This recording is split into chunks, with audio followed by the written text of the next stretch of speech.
गत 16 तारीख 11 घंटिका समय तालचेर म्युनिसिपालिटी द्वारा आयोजन करा जाइथिबा एक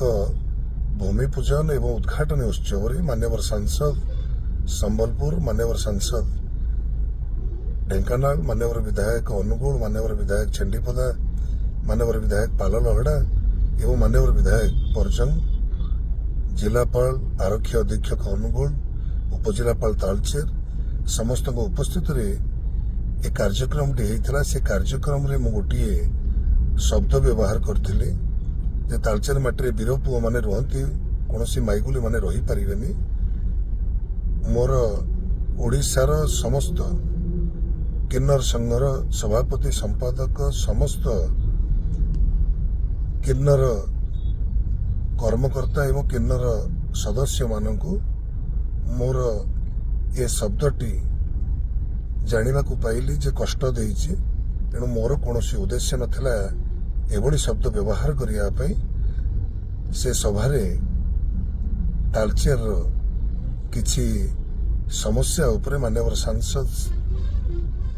संबलपुर एवं माननीय सांसद ढेंकानाल एवं समस्त उपस्थित विधायक, जिलापाल एवं एसपी, उपजिलापाल तालचेर समस्त उपस्थित मु तालचेर समस्या विषय अवगत करुवा समय किसी असामाजिक व्यक्ति सेठी तालचेर जो ट्रक मालिक मानकर समस्या 2 वर्ष धरी कोईला पाऊना परिवहन करने ट्रक गुड़िक आज छिड़ा से बाबद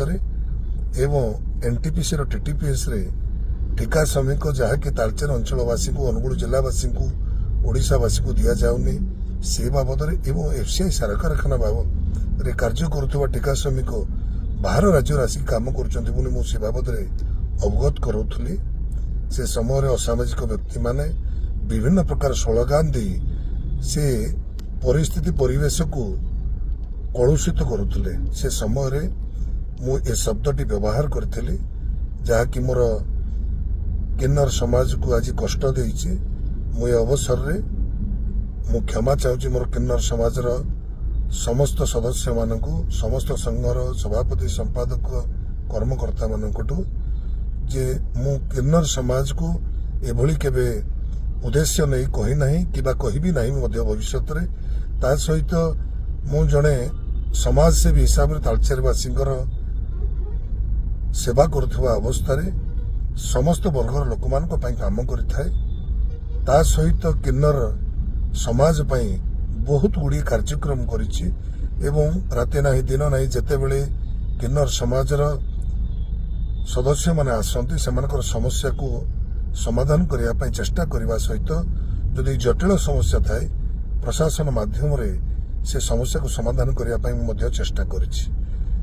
एणु समाज को दिग्दर्शन देउथुवा, समाज को वार्ता देउथुवा समग्र भारत वर्ष रे किन्नर समाज तांको एभली एक अपव्यवहार करिबा किंबा हीन मानसिकतार इंगित करिबा मोर कौनसी उद्देश्य नहीं कि उद्देश्य रहिबो भी नहीं आगामी भविष्य रे। एणु मु ओडिशार किन्नर समाज को क्षमा चाहूँगी जे आपण माने समस्ते मो परिवार मु जने समाज सेवी हिसाब रे समाजर सेवा करिया पे निश्चित भाव रे आगामी दिन रे